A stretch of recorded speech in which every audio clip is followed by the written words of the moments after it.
Hello, my name is Joshua, and this is Kaleidoscope, an educational podcast hosted by me and my friends Edmond and Cintia. Our podcast is sort of a one-stop shop for everything career-related with the help of industry insiders. We present you with a broad spectrum of professions with as many perspectives through personal testimonies as the colors of a kaleidoscope.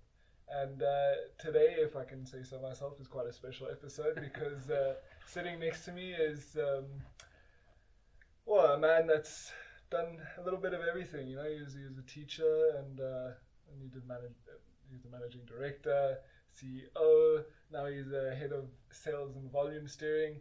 And moreover, he's also my father. So Trevor Hill, well, welcome to Kaleidoscope. It's an honor for me and an honor for us to have you on here. It's quite special for me, obviously, as well, because I think I don't know. I think I take a lot of information for granted over the years. You just grow up, and it would be interesting to see how you two sort of pick the brains and get some valuable information, hopefully. Absolutely. We always tell Josh that he has no idea how lucky he is to have you, as just a treasure trove of information to go to.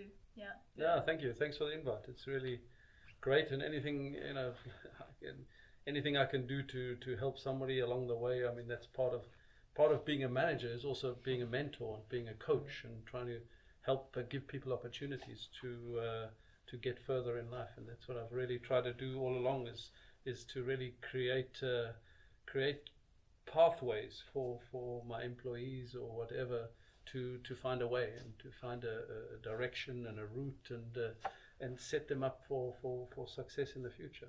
And that's huge. I mean, we were speaking a little bit before off the camera, just to sort of for Edmond and Cynthia to get to know you, and I think already you see it's quite an elaborate story, and also one that's, you know, there's certain events that, you know, you can trace back to this is where this comes from, this is where this comes from, and I think as with other podcasts and as with podcasts in the future, I think we hope to educate. We hope to continue educating and meeting, again, if I can say so myself, inspiring individuals along the way, and talking to them is an honor. So, as with the last one, we have 10 questions, and I know I sent you these 10 questions, so I'm sure you have your answers already. First question: beach or sightseeing? It's definitely sightseeing. Yeah. Sightseeing for sure. I think. Life's about, like I said earlier, life's about creating stories and being able to tell stories and be able to tell about experiences and experiencing different things. And as much as I'd like to lie on a beach and enjoy the sun, I'm much happier going around, seeing new things, discovering new things, finding out new things, getting into the history, getting into the place that we're visiting. And so definitely sightseeing, yeah. I can see how it's your father. There's so much of him inside of you. I mean, yes. Yeah. Books or movies? Yeah, I would say books. Yeah, books, because I think there's a lot of different topics and a lot of movies. It's a kind of a snapshot in time, and it's things move on. But books is a lot of. I like to read biographies. For me, as an ex-sportsman, and like most ex-sportsmen, I went through a serious injury, and in that rehab time, I read a lot of biographies on how major sports personalities came back after injury, and what they did, and that was a really good time for me. So I really enjoy biographies, mainly sports biographies, and to see the ups and downs. A lot of business biographies. Not every businessman has been successful all the time. They've had ups and they've had downs. So, and how their management, and the most important thing is how you bounce back. Yeah. So definitely books for me. Yeah. Yeah. I think just to add on to that, I think there's enough studies out there now that say failure is actually a precursor to success. Yeah. Favorite ice cream flavor? Yeah, this is definitely Caramelita. Oh, nice. Caramelita ice cream from Movenpick. Huh? What's the difference between caramel and Caramelita? Caramelita is a caramel plus vanilla, plus it has little chunks of caramel. inside the ice cream. This is. Where does the ka come from, though? Caramelita. Yeah. Yeah, but it's strictly available at. I mean, I don't know if it's available anywhere else, but I've only ever had it at the canteen at Audi. Yeah. I think it's a quite dangerous place to have it also. Favorite country to visit? Yeah, I mean, you know, we are South Africans by birth, so we love to visit South Africa, go to the bush and that. But I have to say, if I had a choice of any other country, I would definitely choose Japan. Yeah, Japan. We lived there for a while, and it's just got such a deep heritage and such a deep culture, and people are so nice and so humble. The place is clean. It's massively packed, but it works like clockwork. It's just a really nice country to visit. Where did you live in Tokyo? In Tokyo. Yeah, we lived in Tokyo, which is you know, the greater Tokyo is 15 million people. Yeah. You can imagine, in a little island squashed up, but it works like clockwork. It's really, the people on the roads are friendly. There's no aggression. The trains work like clockwork. Yeah, it's just really a nice country. That's something I'd like to see. Yeah. When was that? That was 2003, 4, 5. Somewhere about there. Yeah. Favorite song? Yeah, it's about stories, right? I'm not much of a like a music buff, but definitely I have being in Japan and living in South Korea, karaoke is a big thing there. You know, as a foreigner, you have to. You go to karaoke. The first thing they do is look at you and say, you know, okay, what you got to sing? You got to show us. So you have a little song list there, and you have the same song list all the time. And always at the top of my song list was California Dreaming by the Mamas and the Papas. So it was the easiest thing for me to sing. I could get out on the karaoke, sing that song. Thank you for coming, and then and then the Koreans or the Japanese, or in the case of the Chinese as well, they could take over, and they love karaoke. They just love karaoke. So yeah, that's the story behind the song, but it's the favorite song for me. I think it's appropriate, although we normally like to stick to the 10 questions, but it's just very interesting. How many countries have you lived in? Wow. Yeah, we've lived, let's count. I'm not really too sure. South Africa, then we went to Germany, to Japan, to China, to South Korea, to the Middle East, Dubai. And then back to South. Just 7. That's amazing. Yeah, nothing in between. Huh? No. And you have Canada, Josh. Yeah, So Canada. you've actually lived in more countries. Yeah. Crazy. Yeah. And our other son, Josh's brother, also he studied in Wales. Oh. So yeah, he studied in Wales. And I think, just a little side note, I think he went to like 13 different schools. Yeah, if I remember correctly. Yeah, that's I mean it's a different topic, but this kind of traveling around the world and in the corporate environment is great, and it's what we wanted to do. It was our choice. We didn't have to do it, but it is quite taxing on a family and on the education of kids. And you know, the youngsters always have to come to a new school, meet new friends, start a new country, and you know, get into the culture and the society. And it's not without its negative side, but there's so many positives in traveling around the world and experiencing cultures and countries. And there's I would say there's many more positives than negatives in that. Privilege, privilege is the best word for it. And I think that these days, whether we're talking about professional admissions or even educational, so universities, they're always looking for people with the type of background that Josh had through, you know, your job and your career, that you've had those experiences. So I think that's a really, really positive. It just makes sense to have people, to want people like that when you're gonna, you know, take care of teams or interact with so many people from so many different places. You need people like you that have been to so many different places and can understand different perspectives. Yeah, it's just so key in today's world. Yeah, and you're tolerant of different cultures and different ways of working and things like that. So as opposed to if you're brought up in one system, one structure, one country, one language, then you know, if something changes, you don't handle it properly.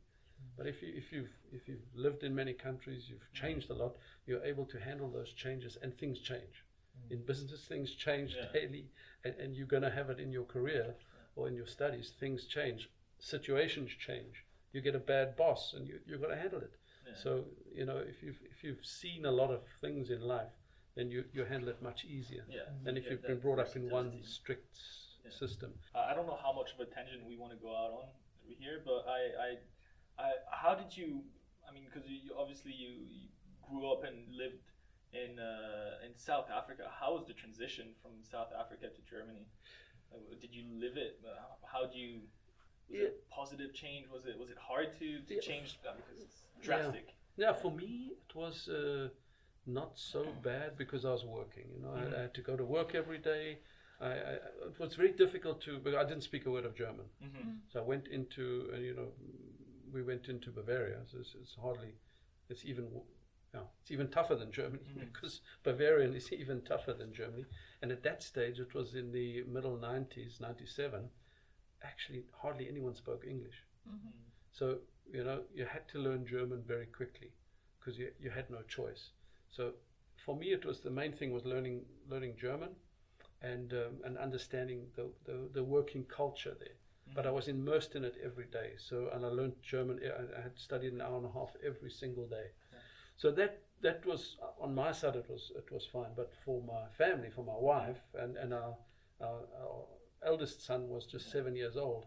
It was really tough, really tough because we stayed in an area where all of the kids had been at the same kindergarten, the same primary school or elementary school, and they knew each other. And then you get a foreigner coming in who doesn't speak a word of German, and he comes from Africa.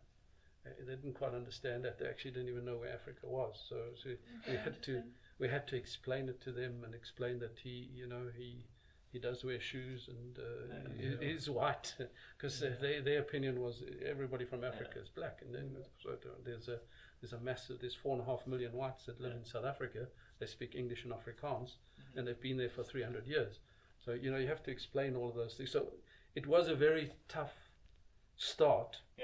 But it was a choice. So you take the good with the bad, and you try and immerse yourself in the culture as quickly as possible. So what we did at the school is myself and my wife went there with the director of the school and had a presentation on South Africa. We actually did a presentation to the kids about where it is, what it is, and That's such a beautiful way to handle it instead of being passive aggressive that I've seen in the States so many times. No, it worked well. It really worked well, and then things calmed down, and they accepted him quite well after that when they knew that he comes from a pretty good country. It's always that, and it's stuff we always deal with today. It's just fear of the unknown. It definitely is. It definitely is. So to come back to your question, it was tough, but it was our choice. And we made it work. We immersed ourselves in the culture, like we've done in every single country that we've went to, that we've gone to, and tried to make the best out of the situation that we were. Stranded on an island, what are 3 things you take? Look, I'm a pretty practical guy, so I would definitely take a mirror. Signal mirror to be able to shine, so that if somebody did come and save us, I'd be able to, and to maybe even make a fire. And then it's kind of a tarpaulin, to protect yourselves or to harvest rainwater. And then I thought about this one, and to be honest, I would take your mother. I would take my wife. That's very sweet. Because she is tough, and she's been through this journey with us all the time. We've done 15 intercontinental moves in 20 years, and that's packing up a house, putting it in a container, then moving to the next country and living kind of rough for a while your container is still on its way there, and then getting the kids in the school and making friends, and then setting up the new home, finding bank accounts, finding mobile phones, driving around. She's been through all of that, and of course it's always good to have some companionship when you're stuck on an island. It's the worst thing in the world would be to be alone. That's very interesting. I think out of all the people that I've ever asked this question outside of the podcast, you're the first person that thought of their wives. Yeah, that's true, and I think wildly different to the software engineer as well. What we would answer. If you could eat one food for the rest of your life, what would it be? cheese and biscuits. Cheese and biscuits. Okay. Sorry, not cheese and biscuits. Bread and cheese. Bread and Oh, cheese. Bread and what cheese. kind of cheese are we talking? Yeah, some Be really, careful, he's a Frenchman. Frenchman. What kind of cheese? That's the point. Yeah, French Just any bread, cheese. a baguette Okay. with a really nice French cheese would be good. Yeah. Yeah. I think he's That's satisfied with music that to your answer. ears. Favorite movie? Yeah, a very old movie actually, but there's a story behind it as well. There's a movie called Butch Cassidy and the Sundance Kid. Won 4 Academy Awards, 4 Oscars. Wow. Robert Redford and Paul Newman, Tells me nothing. really Oh, mate. famous actors. It was a cowboy movie. Actual fact, these guys were in a gang and were robbing mail trains of cash and things like that. And so, but the point is that it was probably the first movie that I ever saw in a cinema. I think I was 11 or 12 years old. So going to a cinema, sitting in a cinema with your box of popcorn and your cola or whatever, and so that's why it sticks in my memory as the favorite movie I ever see. It was the first time I ever went and sat in a Have you watched cinema. it again? Yeah, I have. Yeah, I have, I'm not yeah. disappointed. No, not No? at all, not Yeah, at that's all. great. It's just different, you know. It's Yeah. and it had a really tough end. I mean, these guys were. It's like the Robin Hood thing. They were robbing the rich and giving to the poor, kind of thing. And then they got on the wrong side of the law at the end and both got shot. So it was a sad end. And when you're an 11 or 12-year-old kid watching a movie like that, and they're your heroes, and then they both. It's kind of tough to see. But yeah, that's my favorite movie. And book you think everyone should read? Yeah, I think there's a number of books, but what I would say is something. There's a book that we have at home as well. That book on managing your money. Oh yes. Yeah, like an adult. Yeah. Yeah, it's a bad word in between, but Yeah, we call it yeah, managing your money like an. The point is, for young people, I don't think there's enough books out there to explain the importance of starting financial planning early. I mean, now I'm nearly 60 years old. I have a lot more insight, or a lot more hindsight, and if I'd known then what I knew now, maybe I would have started an insurance program earlier, or a retirement plan earlier, or understanding the stock market, or investing money in the stock market earlier, because I don't think you understand the importance of developing a portfolio or developing a savings plan early in your life. With the compound interest and the way things build over time, it only works with time. And to just add a comment to that, not only do we not understand it to that extent, I think most young people are given a credit card before understanding the negative consequences of their actions. For example. So I definitely think that we need a lot more financial education. Yeah, and this book that we have is very simple and explains what is interest and what is compound interest and what is the importance of having a financial plan and a budget, and you're earning so much and you're going to spend so much, so how are you going to plan it, and have you got money for fuel, and have you got money for food, and have you got money for this and that. Yeah. So I think that it's good to know that kind of thing early on in life, and then I think it will help you along the way. You don't always have spare cash to invest, but even $10 or $20, you stick it away in an account, and over time it sort of grows. So yeah, and then when you get to older in life, and then you have a plan and you have a nice portfolio, it makes life a little easier. I also think that that's because we're an incredibly impatient generation, and that's why we're seeing these get rich fast schemes. Yeah. That are so popular, I think, with our generation, is because we don't want to think of compound interest in for 40 years. We want to think that we'll be millionaires twice by then. Yeah. I can invest in cryptocurrencies and just make it overnight. Yeah. You're right. There are so many success stories out there, but for every success story, I can promise you there are 100 failures, and that's for sure. And then you don't want to. A lot of younger generation getting into startups now, which is great, and the economy is ready for it, and it helps. These startups are helped a lot.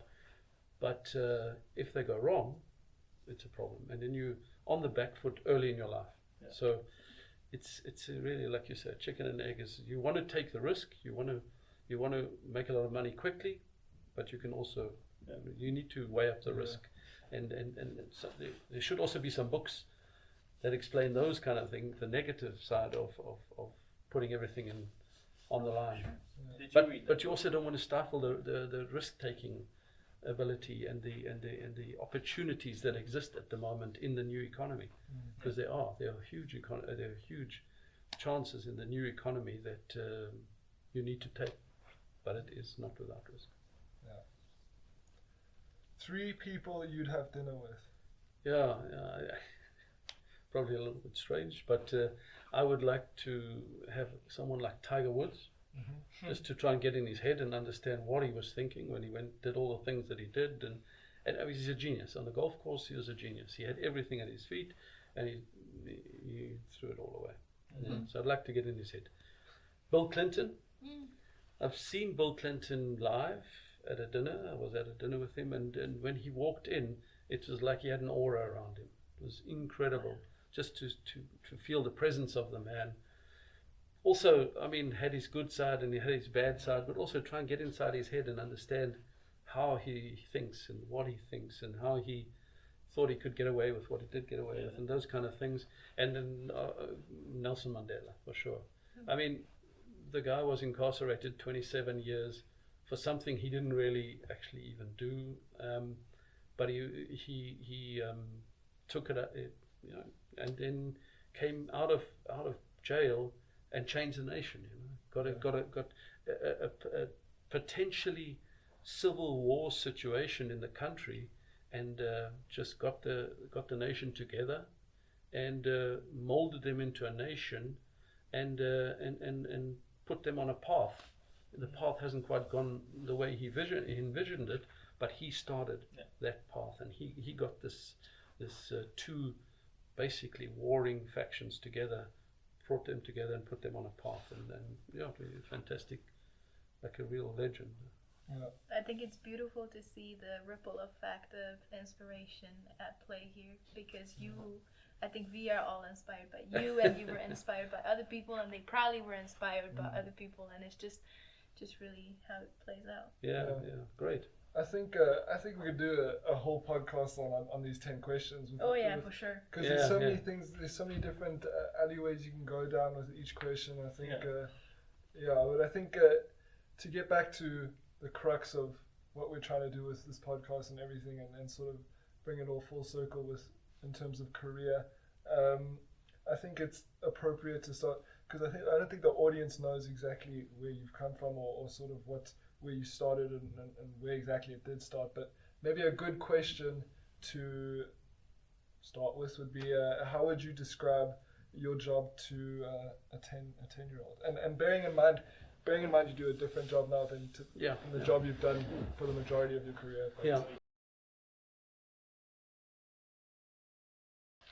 Okay, the current job, or let's go with. Okay, so tell us what your current job is, and then sort of explain that, and then the job that you've been doing the majority of your career. Okay. Explain that. So currently, the way it works in our company is that we, part of your management development is you have to go abroad. You have to take an overseas assignment and learn a new culture, learn a new country, and then come back, and you can move up in management. If you don't have that step, you can't move up in management. That's just the way it is in the company. So we do get sent out quite often, and then come back to the head office. So this, where I am right now, is I'm back in the head office, and basically my position at the moment is the head of sales and volume planning for Audi Sport, which is all the high performance cars within the company. So basically what I am now, I'm the link between the factory and the markets. So I'm the guy who tells the markets, or gets the volume requirements from the markets, are coordinated all into our systems, and then tell the factory what they need to be producing. And we do a planning horizon for 10 years. So I know exactly now, we're already planning now what we'll be selling in 10 years' time. So really, so we know what models will come in 10 years' time, and we need to plan it across the globe. So we need, it's, of course it's not exactly to a science, but it's a kind of a broad idea of, if we're going to bring in an electric super sport car, we know how many of those cars we're going to sell in 2028, 29 and 2030. We know that already, and in that way we can plan our factory capacity, our people capacity, our logistics, our suppliers. And that's the job that I have now, is how do I get the numbers right, so that I can tell the factory what they need to build and when they need to build it. That's crazy. Yeah, so that's 10 years in advance. That seems And, absolutely crazy to me. How flexible is that strategy to be able to move with sometimes drastic changes in the market? Yeah, good question. Very good question. So we have this 10-year planning horizon. The first 3 years are hard. Okay. So those are, there's very little flexibility there. If we say we're going to build, in those 3 years, we're going to build 20,000 RS6s, it's a super power car. If we say then we have to build that. There's very little flexibility in the 3 years. Okay. But after the 3 years, there's a bit of flexibility to move the volume up and down. What's not so easy to move is, if I'm saying in 5 years' time I'm going to bring an electric power car, then I can't change that. If we decide, normally we decide 6 years ahead on a product, and if that decision is made, that car has to come. You can't say after 3 years, oh, the market's changed, we have to cancel the project. That car's going to come, because you already started the design, the engineering, the development. Everything has started for that car already. So it's really a 6-year process. So it's not like we decide this year to build a car and next year we bring it to the market. It's not like that. So that's an incredible, But I have to say one thing at this stage. There is a competitor, Tesla, which is Elon Musk's brand. They've been able to shorten this development cycle. So he's really thrown the cat amongst the pigeons here. And he's this long-term planning that we in the conservative motor industry have had for so many years, he's really challenged that. How do you think he achieved that? How is it possible? Because there's things you can't change, right? Engineering time, ordering pieces. I guess I don't exactly know how it works, but that's how I imagine it works. How do you condense that? He's simplified the engineering process, the development process, and he's used a lot of components between his different models. Okay. So he's really challenged all of us in the conservative motor industry. We've been building cars for 100 years, and he's really challenged that, which is fantastic, and it's brought us all one step further now. Yeah. So we are now working on a plan to reduce the development cycle. We're still planned 10 years in advance, but we're reducing the development cycle now. So, yeah. Really, really interesting. So what I wanted to say, that must be an incredible amount of pressure and responsibility on everybody's shoulders, but probably in a positive sense, when you also can say, like, wow, those cars that are out there, like, I planned for those, I've known about it, when it just goes in the magazine, like, wow, Audi has released this and that car. Yep, I knew it 5 years ago. That's correct. Yeah, you're right. And there's a lot of things about the motor industry that are interesting. If you like, when I see a car on the road, I don't see a blue car. I see a blue car of that make, and blue Audi of that make. I know the factory. I know exactly the planning behind it. I even know some of the people that have built that car. Wow. So that's kind of. So you see a car on the road, you think, oh, that's a nice car. Oh yeah, I think women. That's how we pick cars. Is it in my budget, and does it fit like the aesthetics that I'd like? And for me, it's more like, oh, I know that car, and I know that when we designed that light on the car, we had a problem with that, so we had to change that design, or we had to change that, or change that. So that's the way I see a car when I see it on the road. It's completely, really, really interesting. completely different. It goes back to what you're saying about everything as a story. And I think every car has a story. Yeah. And I don't know. Can't remember exactly if we let the audience know where you work at Audi. Yeah. You work at Audi, and but obviously you haven't always worked at Audi. You've worked at Audi for a very long time, but you're from South Africa. Correct. I'm from South Africa. Maybe you can hear it in the accents. And yeah, I mean, you grew up most of your life. You spent most of your life in South Africa, and for the audience, just do you want to walk us through the education and like I said, I grew up in South Africa. I went to an all-boys school, which is very common in South Africa. We have the old British system there, and was very interested in sport. Played a lot of sport. That was my main activity at school. Studied on the sideline. Of course, was able to get a university entrance. Then we did 2 years military. We had a compulsory military service in those days. And then after that, I went to university to study. And I studied as a teacher, basically to do phys ed, physical education, because it fitted in with my ambitions to play sport at a high level.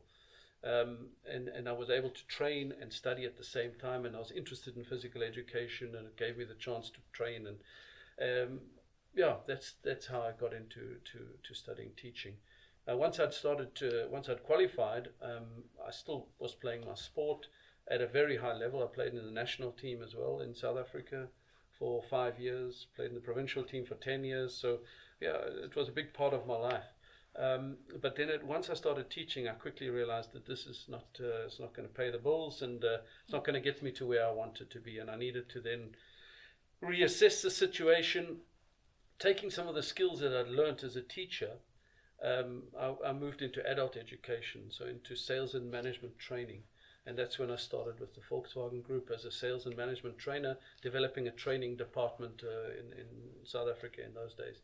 In my time when I was working as a trainer, I got in touch with a lot of salespeople, a lot of area managers, and was offered a position to go into sales and marketing management on a general as an area manager.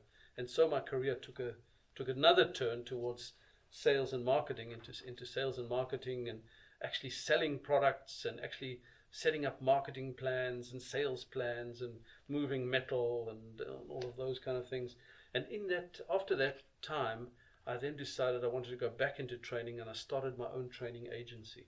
I ran that for 3 years. In those 3 years, I got in touch with Audi in Germany. I was doing work for them in Africa and the Middle East. And they offered me a position at the head office in Germany, again back in training. And I did that for a while, and then moved to Japan together with the family, and was doing training, business development, and business management. So I've got a bit of the business side of it. But then I realized in Japan I didn't really have a business qualification. So I needed to do something. So I found a university, an American university in Japan that did an MBA. And it was a kind of some online and some presence training. And I decided to kind of complement my initial qualification with a business degree. And I did that, a master's, an MBA. And that really helped me understand how businesses worked, and how the different departments interacted, and how they worked together to make a business successful. And that gave me the grounding to move into the next job when I was offered an MD position in China, the MD of Audi China at that stage. And China was on a real massive growth phase. This was in 2005, 6, 7, just before the Olympic Games. And as I say, we were growing at a hell of a rate. More than 100,000 units a year we were growing, and it was a really, really strong development phase for the company. Then after that I moved into certain other markets. At that stage Audi as a brand was growing globally as well, and we needed to set up companies around the world, what we call NSCs, national sales companies. So I took on the job of starting the company in South Korea, and built up that business quite well, then moved back to the head office for a while, and then moved to the Middle East and took over the business in the Middle East as the managing director of the business in the Middle East. And again, building a business up from pretty low base, with everything that goes along with building a business. You need to find people, you need to establish processes, understand the markets, and then start of setting a strategy in place that you can get the company to go along and follow you along that path. So yeah, basically that was in. So setting up these businesses, managing them, and pushing the brand forward in the countries. There's so much that you've said in there. I have no idea where to start. But the first question, as we were moving in a chronological order, probably that I had, going from teaching to having your own company and successfully running that. What do you think? What were those skills that you were able to transfer from teaching, so that you were able to run your company successfully? Yeah. So I mean, the teaching part it gives you a good basis, a good pedagogical basis, so you know how to get a message across. Okay. You know how to manage a class. You know how to make sure that you are listening to your learners, and you're anticipating what the situation is. So all of those skills I was able to take into the training environment, and then basically I was selling my time. So you are your time, and you are the face of your company. And you need to make sure that everything you're producing is representing what you are as a person, and as a trainer, you have to prepare well. You have to make sure that the messaging is correct. You have to make sure that you're on time. You have to make sure that you are guiding your learners to a goal. You have to make sure that there are steps in place. So that's basically the training skills I had. The business skills and the selling skills I needed to work on, and selling time, and selling a business, and managing a business. Coupled with all of that is then you need to get clients. So you get a couple of clients, you start your training, and then you make sure that you've got all the admin around it. You need to have a good accounting system. You need to be able to manage your finances, your cash flow. You need to make sure that you've got money to spend. Because starting a business, you always need to invest. You need to invest something, so you need to make sure that you've got finances available, and that you're not going to sink the ship, and that you've got to plan that the money's coming in at some stage. Most of these big companies, they pay probably 60 to 90 days, so you've got to be able to bridge your finance over those and make sure that they do pay. So not only you're a trainer, but you're also a business person. So you're managing both sides of the business, and you basically eventually I had 2 employees, so it did help a little bit. But then when you start off initially, you're a one-man show. So but then doing everything, and also preparing stuff, making sure that the quality is good, and selling it, selling yourself and selling the vision. There's an incredible set of skills, and the balance between them that's needed in there. Yeah, it's. And that's why I was genuinely surprised when you said that you didn't feel like you had the qualifications on the business aspect, and you went to get an MBA. What do you think that you got out of an MBA? I personally, and it's probably just because I have incorrect perception of an MBA, but I would think that if you run your own company and you've done all of it that you've done up to that point, what else could it bring? Yeah, you're right. First of all, it brings the formal qualification, which most companies need. So you put it on your card or whatever. You say, I've got an MBA, which is always nice to be able to say. But it definitely, what it did give me is a perspective of all the different functioning parts of a business, which I probably had done on my own, but in a very small scale. When you're running a company, you're looking at everything. You are responsible for everything, not only for the recruitment policies, but you're responsible for the legal aspects. You're a representative of that company in that country. So legally, you're liable for the company. Socially, you're liable for the people that work for you. You're responsible for the numbers. You're responsible for the finances. You're responsible for the quality of the work that's being done. You've got a dealer organization that employs people, so you're responsible for them as well. You've got to supply enough product so that they can make money. So it's a massive skill set and a massive set of responsibilities that you have as an MD of a company or a CEO of a company. It's not that of course, one of the most important things is to surround yourself with good people.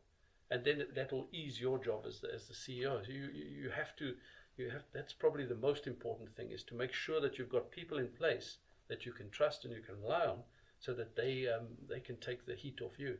and you can focus on the strategic part of the business. If you have to do the strategic and operational part, you don't have enough time to do that, and things will go south. So you need to. My aim was always to try and surround myself with people that could eventually probably take my position. How easy is it to find people like that? How easy is it to put them in those positions, right? Because I assume you didn't always have that freedom when you just started at Audi to choose the people that worked around you. When did it come, and how easy is it to find those people? Yeah, not easy. It's not easy because you're also looking for a certain skill set. You've got a classical business like that. You've got a marketing department, you've got a sales department, and you've got an after sales department. Then you have a finance department. So, you've got to have someone with financial skills, and then it's not always easy to find very at short notice. Marketing, in most countries, you find good marketing experts. Sales I'm a firm believer that sales is not something you learn.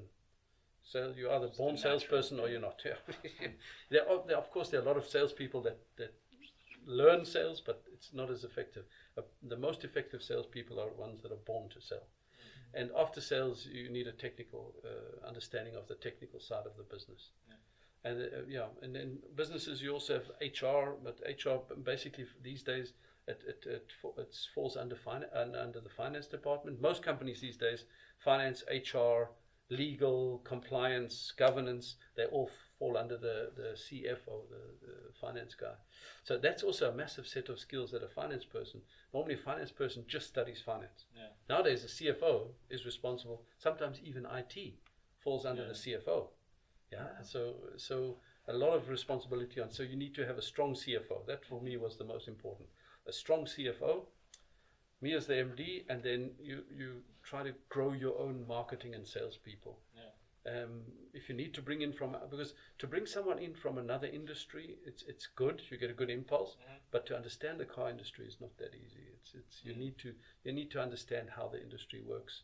So we try to grow our own people within the industry, and then put them in place.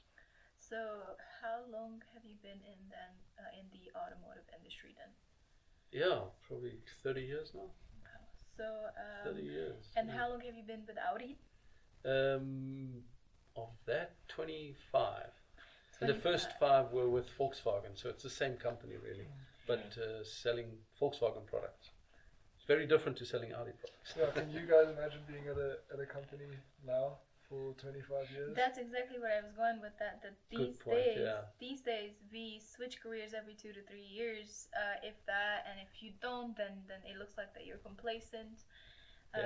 How do you think that's different to your Absolutely experience? Good point, because I see CVs all the time now. I get CVs across my desk all the time, and when I look through a CV and I look at 1.5 years there, 2 years there. In the past I would have said, wow, this is a job hopper. Nowadays it's different. Nowadays it's completely different because there's so many new career paths. There's so many new jobs there. There's so many different skills that you need to have as an employee. So 2 years in a job learning coding, for example, is fine. And then learning something else, a data analyst or something like that, and then doing something else. But at the end of the day, what you're getting is a real business analyst specialist. But they need to do all of those small jobs to get the big picture. So, it's different in the old days. When I was growing up, if you looked at a CV and the person had many, many jobs, you would say, I'm not so sure about that person. On the other side of the coin is nowadays, in a company like ours, we frown upon people that have been in their job for more than 5 years. We're looking at in our company now, we look to rotate people every 5 years. The older people that have been in their job, we don't like people to stay in a job for between 5 to 10 years. It's not good for the person. It's not good for the company. People get too settled in their ways, and their skill set shrinks. So they're not growing, and it's very much a big phenomenon here in Germany, for example. There are a lot of people who've been sitting on the same position for a long time, and they don't grow at all, and that also blocks a position for younger talent coming through. So We at our company we have a rotation policy, and we move people. We try to move people within 5 years. I'm sorry, to come back to your point, it's not a negative sign at all these days. If you see a CV with the 1.5 years there, 2 years there, if it's shorter than that, I would ask the question in the interview. I'd say, okay, tell me, you were 8 months in this position, tell me, what was it all about, what happened? But if it's a year and a half and you've learned a skill, perfect. Makes sense. So how would you differentiate between the definition of what we have of a manager today than what we would have looked for in a manager 20 years ago? Yeah, and just to add on to that before you answer the question, I think that is something worth noting, is that there are maybe, I don't know, I wouldn't know with how you felt about the generation before you growing up, but we genuinely tick differently as a generation than you, and I think it's important for your generation and our generation to understand that there are just inherent differences in the way we think, and sort of finding the middle ground between that will ensure that we keep working well together in the future. I don't know how you feel about that. Yeah, 100%. So I'm a baby boomer. I'm at the end of the baby boomers. So baby boomers ended in 64. I was born 62, so I'm still a baby boomer, which is the generation that created everything that you guys have now. So you better thank them. Thank you. No, jokes aside, I mean the baby boomers are the ones after the war, had a lot of kids. The country, all economies were growing around the world, and things were greater, and things were moving ahead very quickly. In those days, there was no previous. There was a previous generation was very conservative. They had been through 2 world wars. The economy wasn't as grown as it is now. Most countries were really struggling, and then things started to pick up in the 50s and the 60s. There were some economies booming. The Japanese economy went absolutely gangbusters in those days, and then crashed for 30 years. They had a recession for 30 years in Japan. So after the 70s, where they were the nation in the world, but didn't manage it properly, and really went. Now they're picking up again. Those different generations didn't exist those days. So it was, and it was a very strict management style. Management in those days was by fear, generally by fear. This kind of cooperative management, or where you consolidate, or what do you call it, collaborate with your employees and get a good team going together. In those days, it was very much hierarchical, and that was a very strict management style. Those days are gone. This is a way, even in my team now, I probably have every generation. I have interns, probably your age, 23, to a guy who's over 60, working in my team. So I've got a team of covering every single gen, and you have to then manage in your team those different gens, and understand, because Gen Z is very different to Gen Y. They tick completely differently. So you have to understand it first, why they tick differently, why they want to come into work at 10 o'clock in the morning and wearing jeans and a t-shirt, and why they want to then stay till work at 10 o'clock at night. It's just a different way of working, a different thinking. So as a manager nowadays, you have to have a much broader mind, a much more open mind, and you have to accept that things are different, that things are not. But at the same time, you still need to get a performance out of all of those employees. You have goals, you have targets to hit, and you have to make sure that you are getting the best out of that team and motivating that team to reach that goal. And you have to use every single skill in the book to help them along that way, and managing the different aspects of each generation. Is there anything that you wish our generation knew more about your generation, or in terms of understanding, or do you feel like? No, I think it's the other way around. I think we, the older generation, need to understand the younger generation. Yeah. I think a lot of people are just too lazy. They say, no, I don't want to understand the younger generation. When I come to work, I come in a suit with a tie, my shoes are polished, and my fingernails are cut, and my hair is cut nicely, and that's the way it should be. Yeah. It's sort of that ripple effect from the generations above. Yeah, and so even now, I mean, I haven't worn a tie in, I don't know, 3 years. 4 years. How do you feel about that? It Yeah, sounds it's liberating, fantastic. right? Yeah. I still have those tie. I mean, I've really, I miss wearing a tie from time to time, because for me a tie was also a statement. Yeah. You know, I had like having a designer shirt. You can have designer ties, and I had really, really nice ties, and I enjoyed wearing those. Not everybody noticed them, but I knew what I was wearing, so I felt good about myself. I don't miss wearing a tie. I still wear a suit from time to time, but without a tie, kind of what we call business casual. But we don't have to.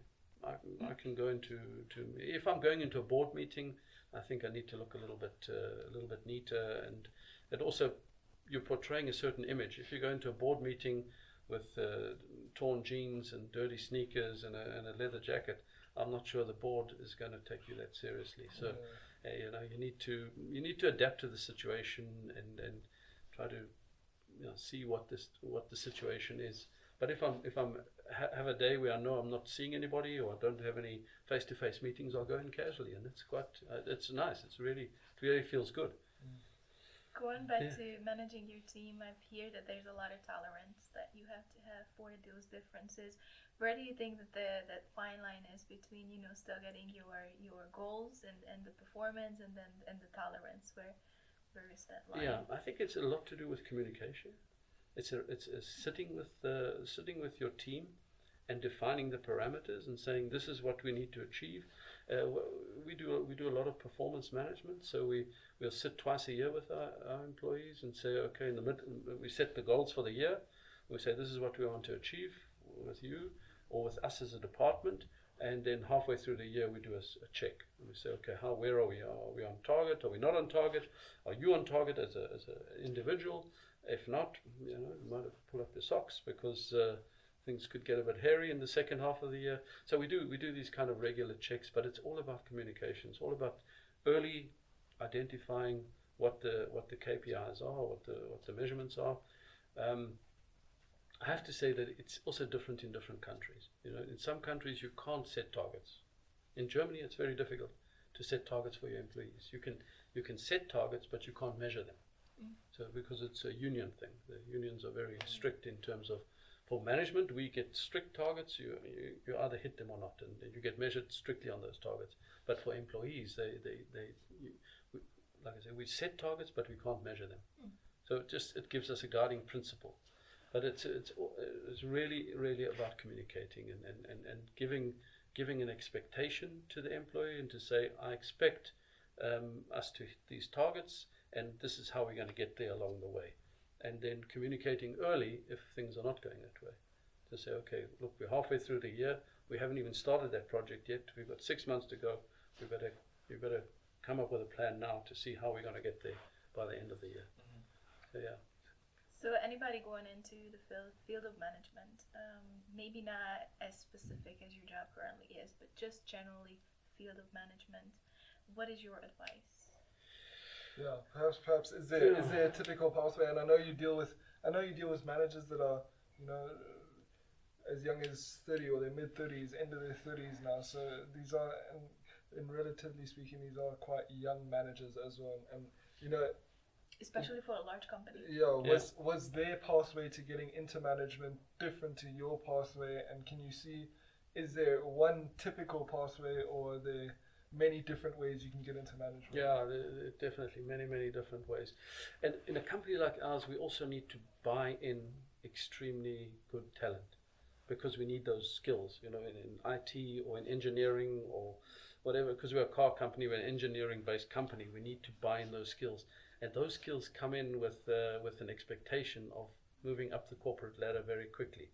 So there are cases where you employ a doctor of motor development. I mean, these guys are extremely bright. They've got a PhD in developing engines and thermodynamics and all of that, and that's the skill we buy in. But they can't become a manager straight away. So we need to, but they need to become a manager because they've spent 8 years studying.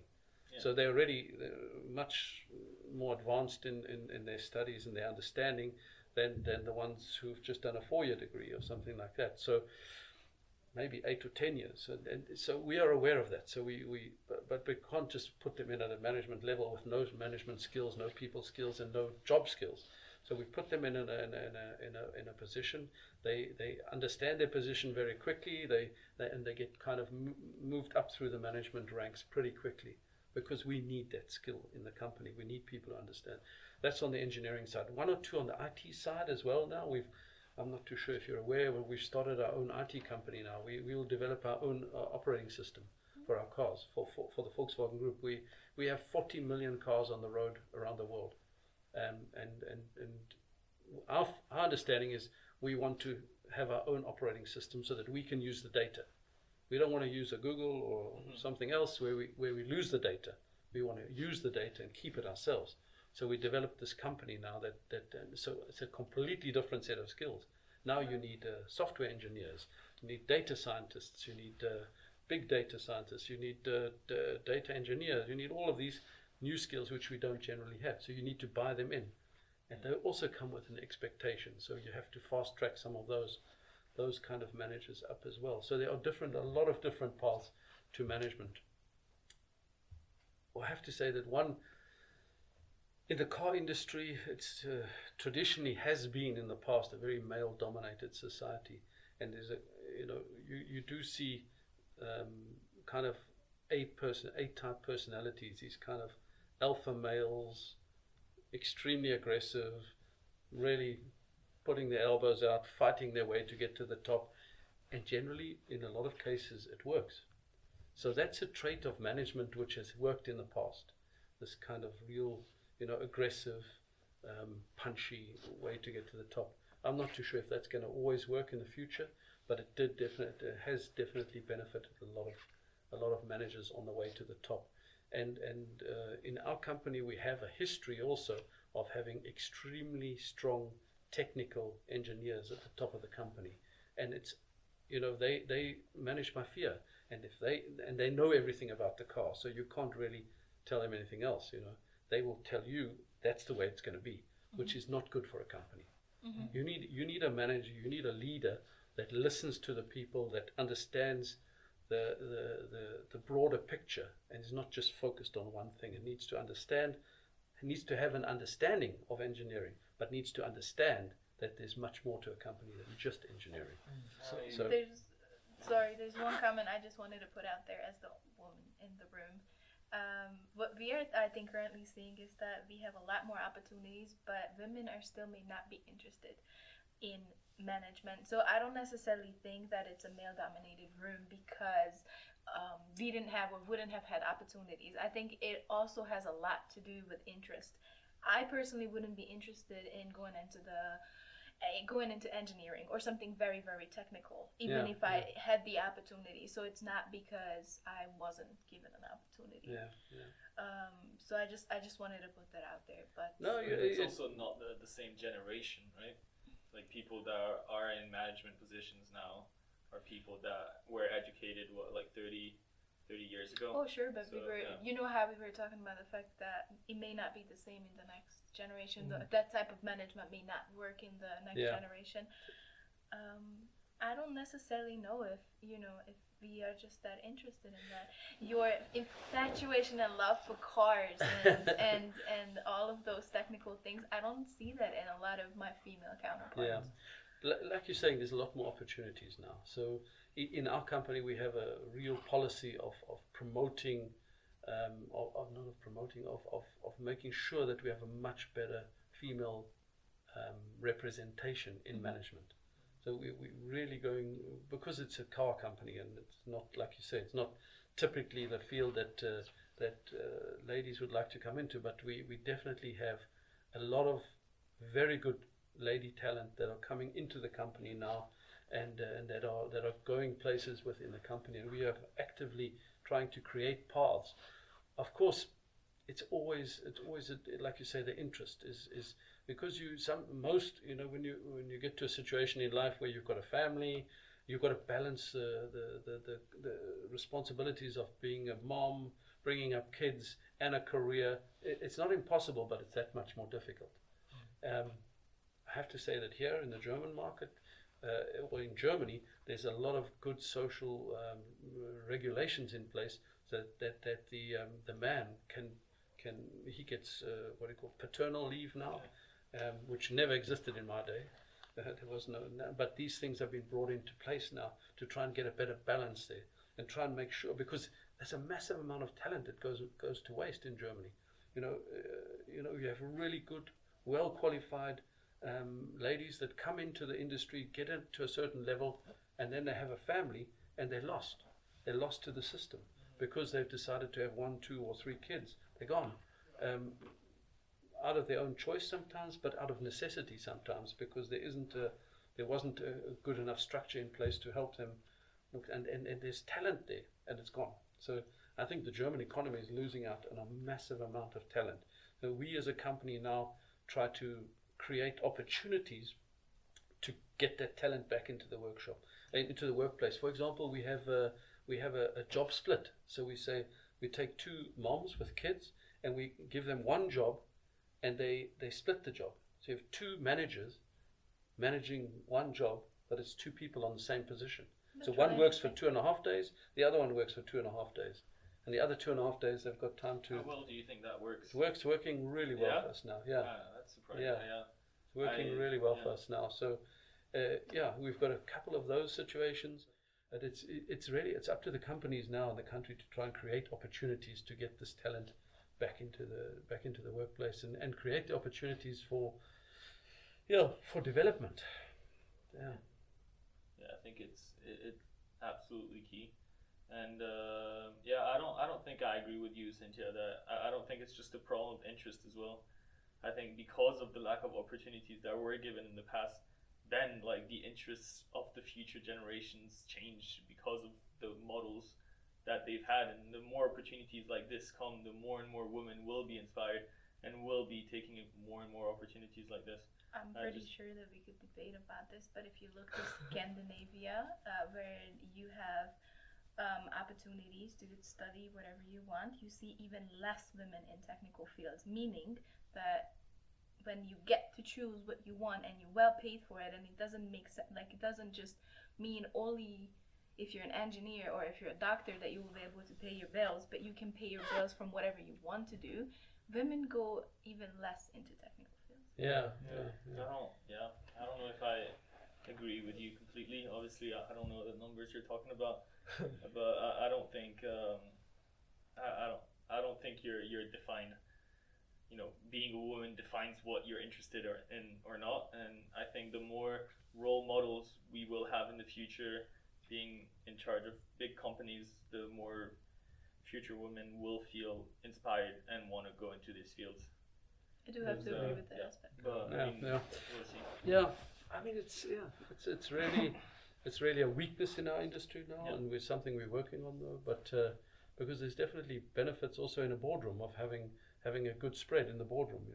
You have men and women in the boardroom brings a different aspect into the boardroom. So, and in our board we have 7 board members 6 board members, 2 are ladies. So, a completely different look and feel to the board, as if you have 6 middle-aged white males sitting there, making the decisions, not thinking, thinking as an engineer, not thinking as a lady who's brought up 2 kids and is now sitting at the boardroom table and has a different perspective and bringing in completely different view to the table. And I think in the automobile industry, as it's probably one of the more important views to have as well, because you are, especially a brand like Audi, you're making family wagons, you're making station wagons. You sort of have to, from a design aspect and from a marketing aspect, you have to appeal to these different target audiences. And if you just have one demographic of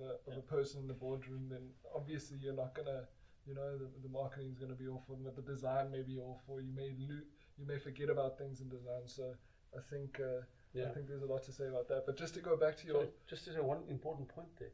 The design, the interior design team in our car at Audi are all ladies. All ladies. And they're the ones who are deciding the fabrics. They're the ones deciding the leathers, the colors, and now they're the ones who have now brought in this new leather we call Dynamica, which is actually a sustain. It's made from apple skins, from the apple shoulder that you drink. Yeah. So those skins, we get all of those and put them into a leather type material that we're putting in our cars now.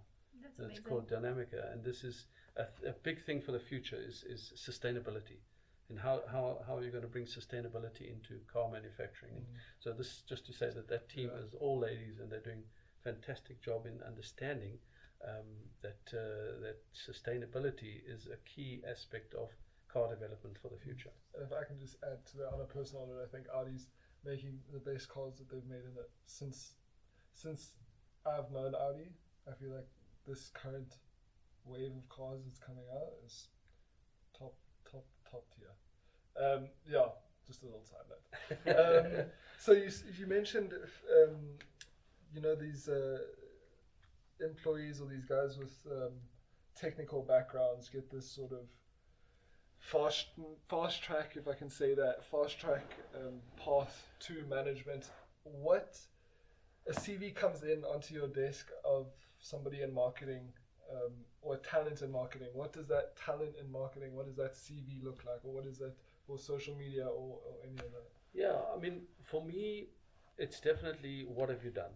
Yeah, not so much what have you studied, but what have you done with that study that you've done? What experience do you have? Have you been able to put a project together and realize it to an end? Because there are a lot of people who can start projects. There's not that many who can actually finish the project. And that's an important thing. That would be a question I ask straight away. Okay, I see here you started a social media project on developing a website, and where is the website? How did it end up? So we didn't. Okay, well, that's the first bell for me to say. I'm not sure if they can carry this project through. So it would be to say, okay, do you have somebody who in front of you now who is able to identify a need, a project, and then carry it through to the end? Or is it somebody who has learned a certain skill? Maybe it's programming or coding, and what have they done with that skill? Have they reprogrammed a program? Have they developed their own program? Or if they are a data analyst, for example, do they know how to analyze an Excel sheet or whatever it is, using whatever tools we have? Do they show those skills? Because it's easy to write it down on paper, but can you actually physically do it? So those are the kind of things I would ask in an interview, or if I'd seen a CV. Those are the kinds I'd really like to understand a bit more about the person. Is okay, you studied all of these things, but what are you doing with them? What can you do with them? What is the end result? What can we as a company benefit from your skill set that you bring to the table? What are we buying here? And is it going to help us get to where we wanted to go to reach our goals? And then I think an appropriate second question to that is, I mean, you're sort of heading towards the back end of your career now, but I mean, for those coming up and for the managers that you see coming up, or even for the employees that you see coming up, is there what pathway do you recommend for those who are looking to get into management, or who, is it a thing of learn a certain skill and management is a byproduct of that, or is there one track that you would recommend for managers? No, there's not one track, but there's definitely a kind of a trait that you'd look for, and are you able to complete a task? Are you able to see something through to the end? Do you have a track record? So have you got a track record of that's the best way to advertise your skills and your abilities, is to show your track record and say, look, I was responsible for this event or this podcast. I was this event, and this is what the event eventually did. And we had so much, so many people coming through the event, and this is what the results of this marketing campaign. I put this marketing campaign together. I managed this marketing campaign, and these are the results. So that's definitely, you need to have a track record. You need to have a positive track record.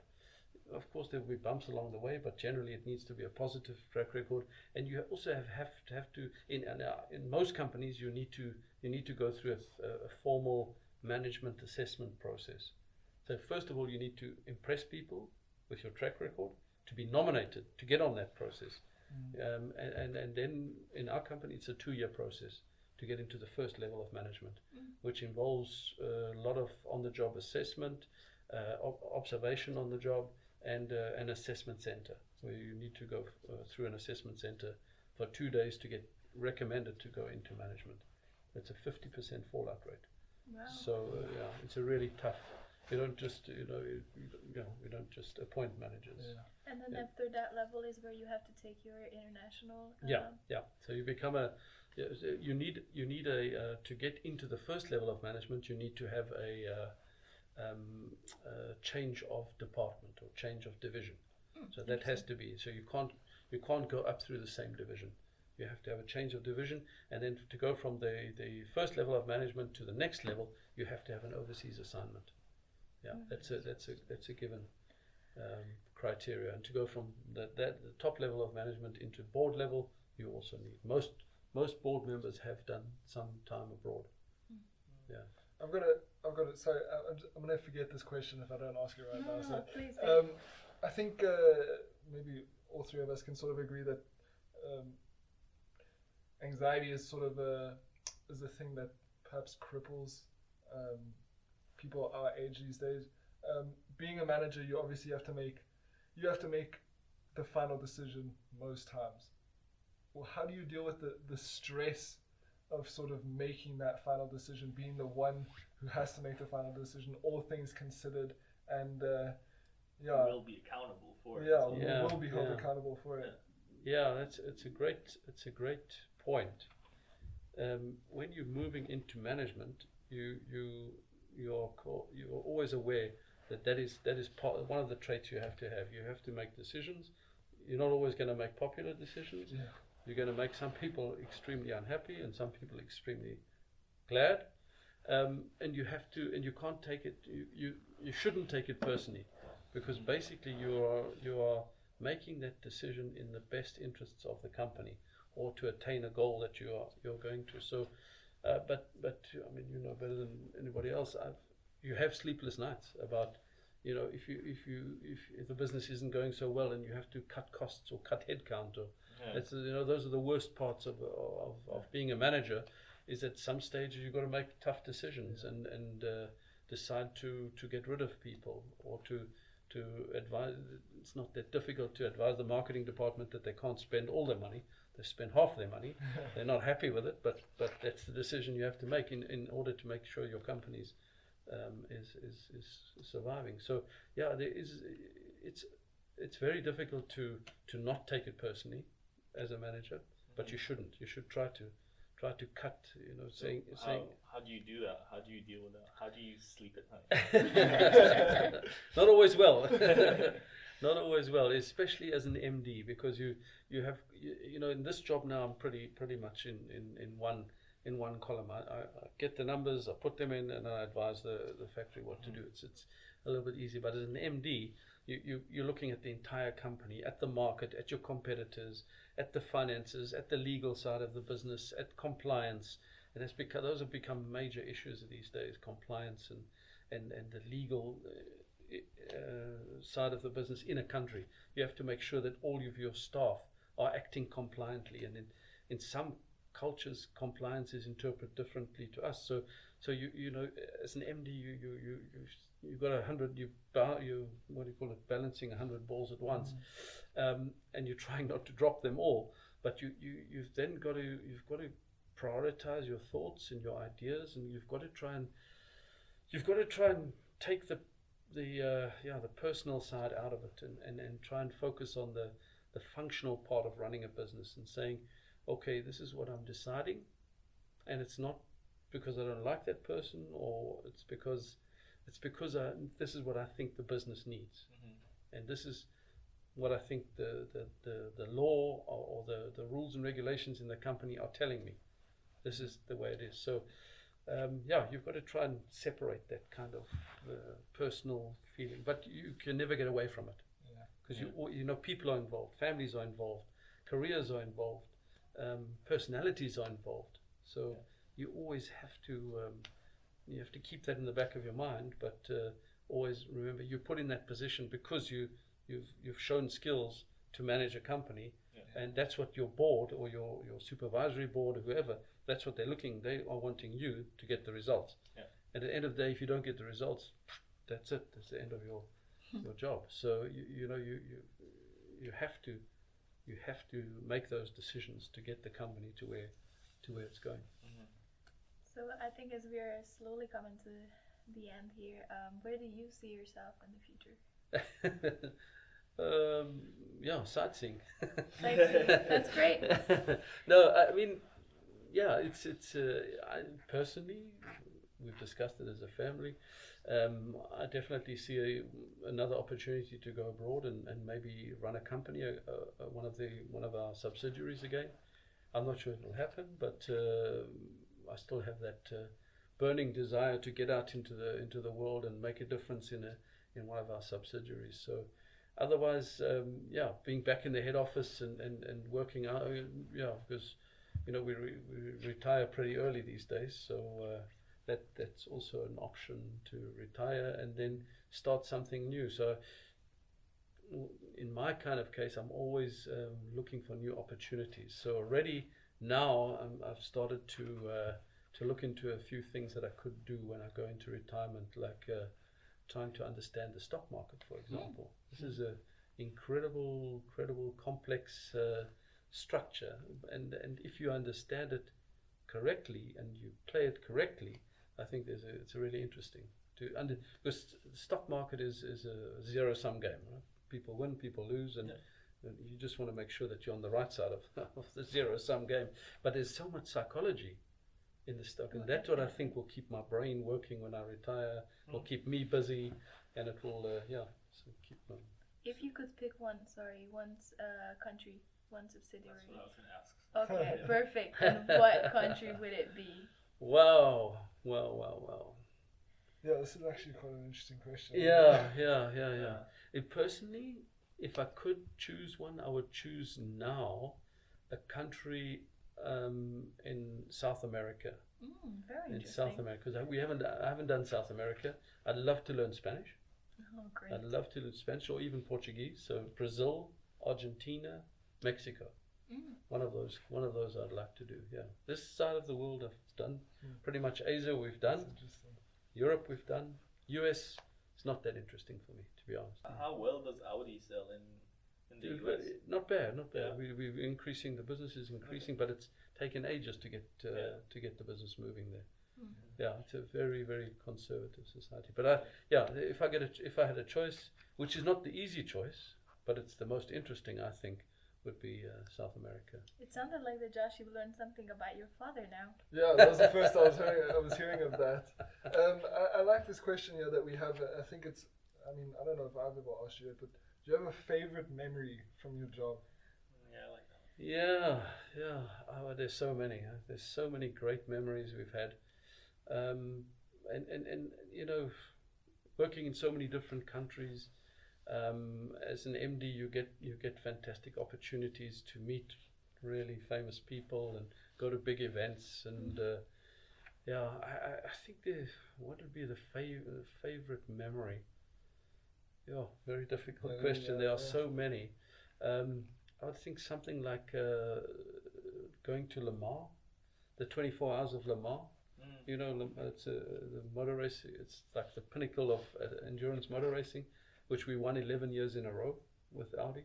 So going to those Le Mans races and watching racing for 24 hours. I mean, the cars are racing at 300 k's an hour for 24 hours. Wow. So there's driver fatigue. There's fatigue on the cars. There's the engine's got to go at that speed for 24 hours. The tires, the mechanics. It's just it's really the pinnacle of teamwork and engineering. I mean, to have a car that can race that far, that long, and not fail, it's like a real and then the whole thing around it, it's the real pinnacle. So I'd say something like Le Mans. I think the other thing that I wanted to touch on, for me personally, and I think also will be important for our generation, if I'm in any position to say that, is jumping at opportunities. And I think if I read this question here, if you had to attribute your success to one thing, what would it be? I mean, I don't want to speak for you, but in my eyes, it's jumping at opportunity, and the story that comes to my mind is when you were sitting in Barcelona when you got that first correct opportunity. Can we get the story? Really, really a good point, because there's so many opportunities that come your way in life, and they will come your way. Things will happen, and it's how you take those opportunities and how you it's easy to say no. It's not that easy to always to say yes and then go ahead with it. But I think that taking opportunities is really an important part, and that was the story. At that stage, I was had my own company, and I was sitting next to the guy who was running the training department at Audi at dinner in Barcelona. We were at the launch of a car in Barcelona, and he said, couldn't you think of coming to Germany? And I just met Joshua's mom, and we were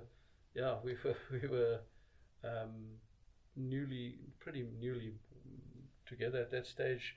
And I said to her, well, what about it? And she said, yeah, I've always wanted to travel. So I called him up when I got back to South Africa, and I said, yeah, I'll take the opportunity. And that was the first step of getting, of realizing a dream, actually, because I had that dream when I was working for VW, but it didn't really work while I was there. But, you have the dream, and it realizes later in life. And I had that vision, and eventually it worked out. So, yeah, that was an opportunity. And then I had another opportunity when we were going to China. I did a presentation in front of one of the board members, and he really thought, wow, this was great. So, and the next thing I get a call, I was actually in South Africa on a holiday on the golf course. I get a call from the guy in China saying, listen, we want to offer you a job in China as the head of Audi China. So, wow. So I said, yeah, okay. And we were only in Japan for two and a half years. Yeah. It was before the end of my contract, but I thought, no, this is too good to be true. Let's do it. So yeah, take that opportunity and run with it. So those opportunities will pop up. Yeah. You've got to have your skill set in place.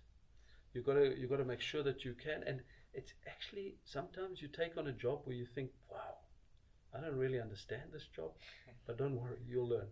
Yeah. You'll learn. Learn on the go a bit. You'll learn, yeah. You sometimes feel like a 5-foot person in 6 foot of water, and you're always jumping up to try and get more air, but eventually you grow in that job, and eventually you become 6'1", and you're out of the water, and life is. I like that. I think it's those just hearing that it's defining moments. It's just very almost unsuspecting moments where you like you said, you're at dinner, you're at the golf course, and it's sort of you make that decision, you think about the consequences if there are any later, so I think it's maybe be fearless is what I'm trying to make decisions unapologetically. There was obviously I was sitting in bed last night thinking about how I was gonna, or what specifically, because obviously I've had 23 years of stories and you coming home at night, and each day is different, but I think something that we spoke about the other evening that was also interesting just before we sort of wrap up is crisis management, and you've had your fair share of crises, and I said I really like that story about the financial crisis in 2008. So again, if you want to, I'm putting you on the spot with your stories here. Yeah. So I'm not too sure if you remember the financial crisis, the Lehman Brothers crisis in 2008, 2009, I think it was, where they Fannie Mae and Freddie Mac, the housing loan crisis in the US, it affected the whole world. So basically, I was running the business in South Korea at that stage. We were extremely profitable business. Really had a good CFO, was a good friend of mine. We were running the business well. We were really had everything in place, and we were about to fly to Germany on the 16th of October, I think it was. And we got to the airport in Seoul, and I started seeing the ticket tape going on Reuters, and things were going south, and they'd done a raid at Lehman Brothers, and they were collapsing, and Fannie Mae and Freddie Mac were collapsing, and I said to him, Achim, what's going on here? I'm not sure. We got on the plane, flew to Germany for a board meeting, right? We were meeting with our board the next day or 2 days later. We landed in Germany, in Munich, and all hell had broken loose. The markets were crashing. There was, the banking system in Korea had a benefit actually, because they had had a previous financial crisis in 1997, so they had very strict fiscal policies. So they were less affected, but our cash flow was really under pressure because the interest rates changed, and the presentation that we had presented, where we had a very positive cash flow, suddenly went into a negative cash flow, and we were probably going to run out of money. So this is all in the case of one day. So we sat together after a plane ride as well. After a plane ride, and we sat together and we said, okay, what do we tell the board? Well, you have to tell them the truth, right? You have to tell them that this is, so we did the numbers quickly, come up with a cash flow statement, and true, in 6 months we would have run out of money. From being a very profitable company to one that's going to run out of money, we'll need a cash input from the head office. So we go into the board meeting and say, okay, this is the situation, guys. It all changed in the last 48 hours. So of course they knew, but they didn't accept it. They said, no, we don't give you a cash injection. You have to remanage the business, repurpose the business, and restructure the business so that you keep your cash.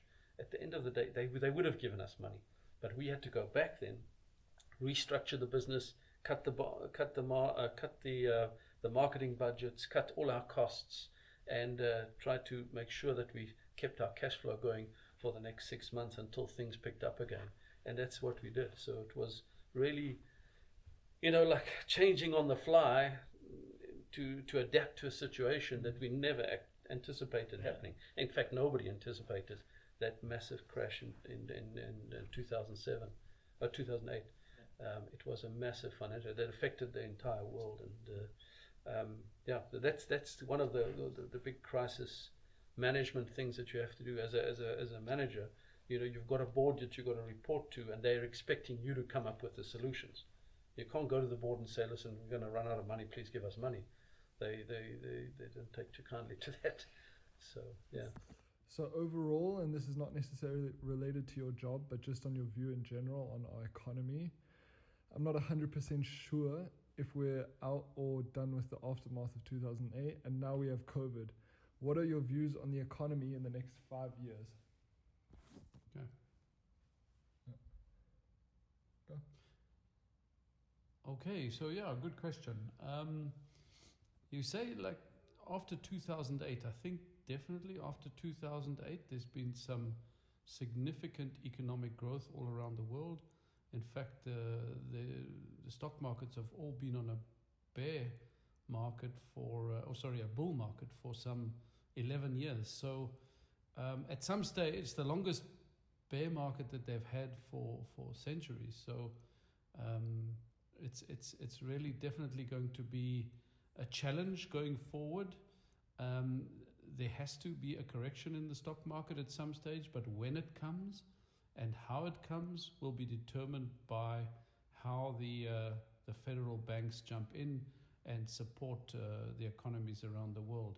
But there will be some correction coming in. The other key aspect to the economy is China. China is always a most important part of the global economy. They're predicting growth plus probably around about 8% for 2022 going forward. So if it happens, then we'll be okay. The world economy will be okay. If it doesn't come at that kind of rate, then the whole world will struggle.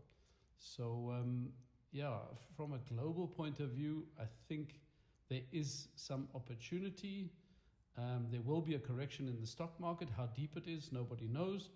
But I think there will be, depending on China, if China is strong, then the global economy will continue to be stable to strong. And then just as we wrap up here with the podcast, we have a question that we ask everyone at the end, sort of provide that one takeaway, and our question is, what advice would you give to your 20-year-old self? Yeah, also a great question. And I mean, in hindsight, it's easy to talk when you're way over 20 years old.